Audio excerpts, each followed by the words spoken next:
7 WBTB Kalbar tahun 2020 ditetapkan. Aku tahu minta memang, janganlah tak ribut terus. Ada apa sebentar nih?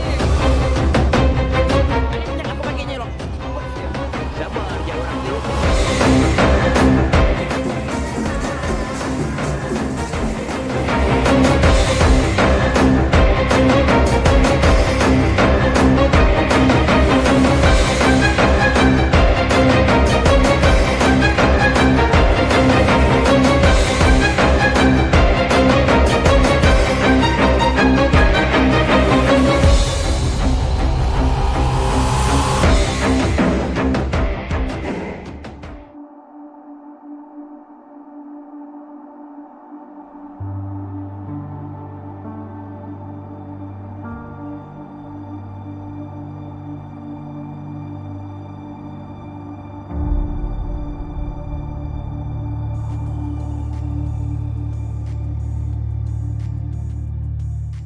Setelah melewati proses seleksi ketat dari Kementerian Pendidikan dan Kebudayaan, kini 7 kebudayaan asal Kalimantan Barat telah ditetapkan secara resmi sebagai WBTB Indonesia tahun 2020. Sidang penetapan dilaksanakan secara daring oleh Kemendikbud RI di ruang Rapat Dinas Pendidikan dan Kebudayaan Provinsi Kalimantan Barat pada Kamis 8 Oktober lalu. Sebelumnya, usulan calon warisan tak benda dari seluruh kabupaten dan kota di Kalbar mulai ditampung pada Januari 2020. Kemudian, usulan-usulan ini diteruskan ke pusat untuk diseleksi melalui beberapa tahapan yang harus dilalui. Ketika sudah terdaftar, maka nama karya budaya yang diusulkan akan diverifikasi. Proses verifikasi ini dilakukan oleh kementerian atau tim ahli penetapan dengan cara datang langsung ke daerah-daerah yang mengusulkan karya budaya mereka. Pada tahun ini, proses verifikasi yang biasanya mendatangi langsung ke daerah tidak dapat dilakukan karena pandemi COVID-19. Semua proses verifikasi dilakukan secara daring, melalui Zoom meeting. Usulan dari tiap-tiap daerah dilihat serta dilakukan pemeriksaan kelengkapan berkas dan kesiapan dengan mempresentasikan usulan karya budaya. Untuk tahun 2020, sejumlah daerah di Kalimantan Barat awalnya mengusulkan 9 karya budayanya, di mana Kabupaten Sekadau mengusulkan Jimot Lulun dan Jimot Renai Mualang serta Tenun Ikat Kumpang Ilong. Sambas mengusulkan bahasa Melayu Sambas dan Zikir Nazam. Kemudian Kota Pontianak mengusulkan bahasa Melayu Pontianak. Singkawang mengusulkan Cap Gomeh dan Tatung. Lalu Kabupaten Kuburaya mengusulkan Jepin Langkah Penghibur Pengantin. Sebagai bentuk perlindungan dan pengakuan terhadap karya budaya sebagai milik nasional sehingga tidak akan hilang karena sudah tercatat dan terregistrasi secara digital dan dapat diakses kapan dan di mana saja. Yang berikutnya, karya budaya yang telah ditetapkan sebagai WBTB Indonesia juga dapat dijadikan sebagai promosi kepada masyarakat luar agar lebih mengenal budaya dari asal karya budaya tersebut. Yang ketiga, penetapan WBTB nasional diharapkan memotivasi pelaku seni dan masyarakat pemilik kesenian untuk memelihara dan mengembangkan kesenian di daerahnya. Provinsi Kalimantan Barat yang diwakili oleh Kabid Pembinaan Kebudayaan Suhardi dan didampingi oleh tim presentasi yang mewakili daerah mendapatkan sesi ke-9 di sidang penetapan warisan tak benda. Suhardi dan tim pun mampu memaparkan dan menjawab pertanyaan dari panitia penetapan warisan tak benda. Ya, akhirnya panitia penetapan warisan budaya tak benda secara resmi menetapkan 7 warisan tak benda dari Provinsi Kalimantan Barat.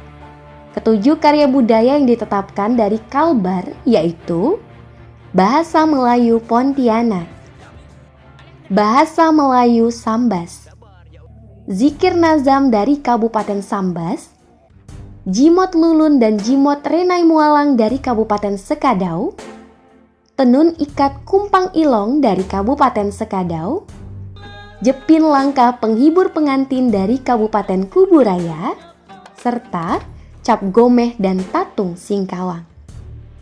Masih banyak karya budaya di Kalbar yang bisa diusulkan untuk ditetapkan sebagai warisan budaya tak benda Indonesia. Ada sekitar 350 karya budaya yang ada di Kalbar dan baru 44 karya budaya yang ditetapkan sebagai WBTB Indonesia. Pemerintah melaksanakan pencatatan warisan budaya tak benda meliputi segala praktik, representasi, ekspresi, pengetahuan, keterampilan, serta alat-alat, benda alamiah, artefak, dan ruang-ruang budaya yang diakui oleh berbagai komunitas, kelompok, dan dalam hal tertentu perseorangan sebagai bagian warisan budaya mereka. WBTB juga meliputi tradisi dan ekspresi lisan, termasuk bahasa sebagai wahana warisan budaya tak benda.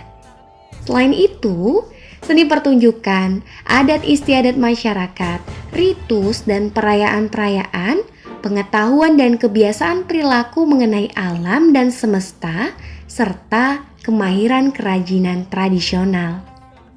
Budaya tak benda juga dikenal dengan istilah budaya hidup. WBTB yang telah terdaftar dan diakui secara nasional nantinya diajukan kembali untuk diakui UNESCO sebagai warisan budaya dunia dari Indonesia. Jika berkaca di tahun sebelumnya, ada 31 karya budaya yang ada di Kalimantan ditetapkan sebagai warisan budaya tak benda Indonesia tahun 2019. Khusus Kalimantan Barat, ada 9 karya budaya meliputi Asam Pedas Pontianak, Tandak Sambas, Saprahan Sambas, Senggayong Sukadana, Ratip Saman Sambas, Tari Losong Mualang, Temet,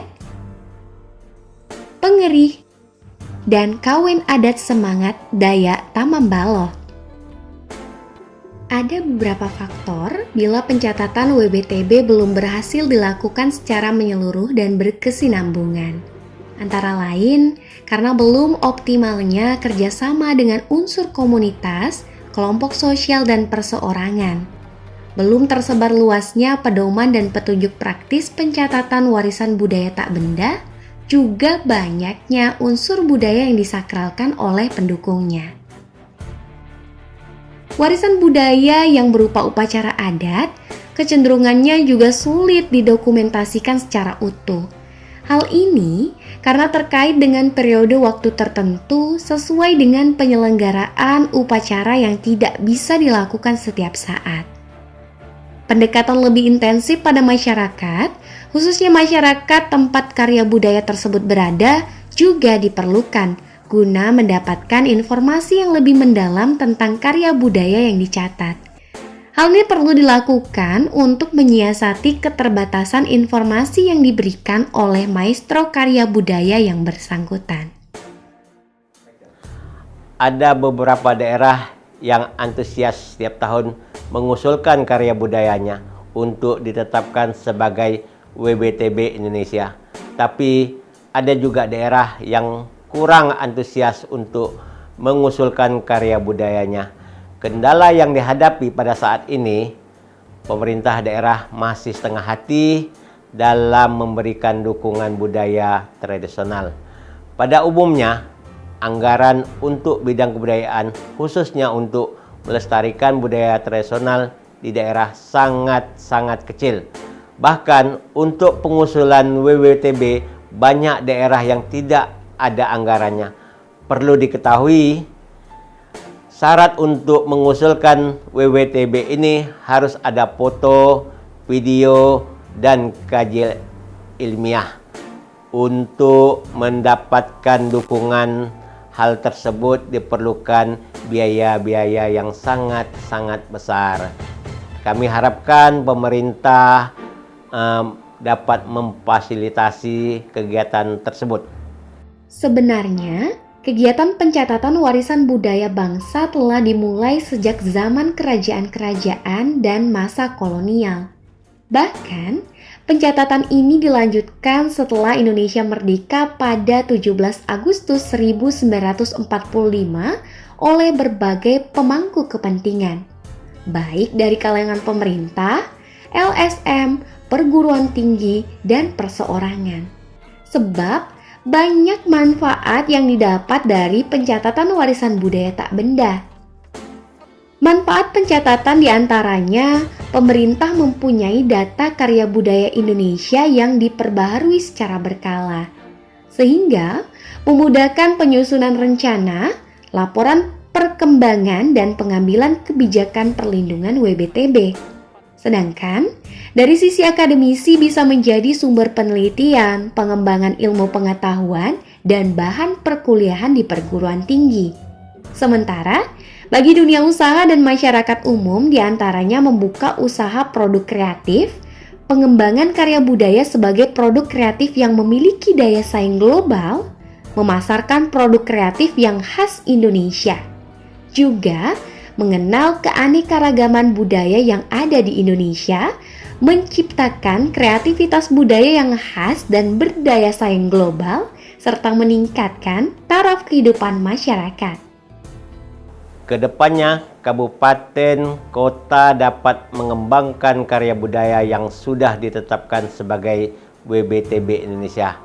B.